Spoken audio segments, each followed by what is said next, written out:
What's up, and welcome back to Interpreting the Stars, where today we're bringing it back to our weekly James Bond preparation marathon with You Only Live Twice, the 5th film in the seemingly never-ending spy franchise, and it still stars Sean Connery in the lead, and the screenplay is written by Roald Dahl.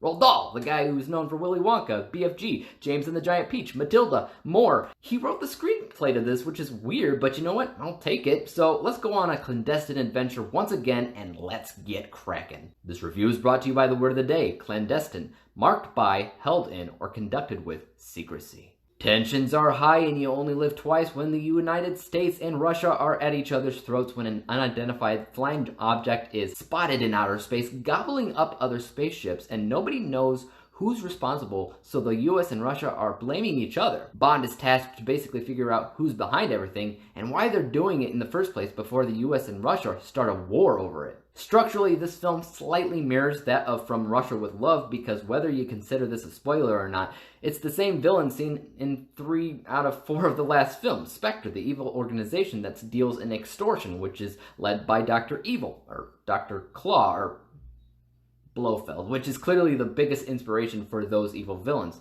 And this movie is just the first time that you see Blofeld in the flesh, who, let's face it, is Dr. Evil. He's got the same look, same everything. But the reason why I mentioned From Russia with Love specifically is because Spectre is, as their name suggests, a ghost, making their dealings in secret while the world freaks out about something else entirely. In From Russia with Love, Spectre pinned 2 countries against each other when neither was guilty, just so they could get their hands on a cryptography device. In You Only Live Twice, Spectre does basically the same exact thing and pins the US against Russia, and once again, what they have to gain is the same thing. Money. They deal in extortion. It's just dressed up in a whole different setting with a whole different amount of plot devices, and as a whole, You Only Live Twice isn't a bad James Bond film.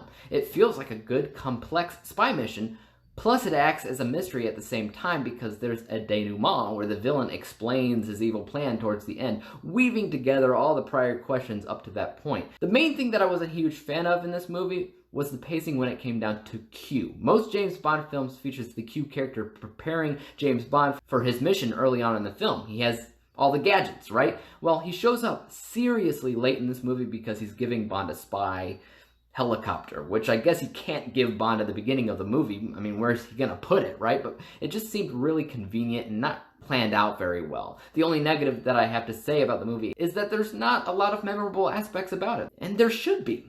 I can tell that they were gunning for a good, memorable setting with the hidden lair in the volcano. I can tell that Blofeld's reveal is supposed to be really impressive and memorable, but all I can think of is Dr. Evil for obvious reasons. Again, I feel like it's more important to the people that saw it when it came out, because it's once again dealing with the space race, US against Russia. This film came out in '67, so only a couple years before man landed on the moon. So the tension there was certainly high, but in 2020, it's not. Again, something I can understand and I can respect, but it's definitely a different ballpark now. At the end of the day, I'm going to give You Only Live Twice a score of 71%, 71 out of 100 possible stars, granting it the letter grade of C-. My original score was 3% lower at 68%, so once again, my new score is higher than the last. We'll see if that pattern continues for the next 20 or so films in the franchise, though. Guys, what do you think about You Only Live Twice? Is this one of your favorite Bond films? What did you think of Blofeld's reveal? Let me know below. As for YouTube, you know what to do. Hit the subscribe button if you like this review and would like to see others like it. Hit the thumbs up button because that always helps out my channel. And don't forget about the little bell icon because that'll help notify you when I come out with my next review. And until then, peace out!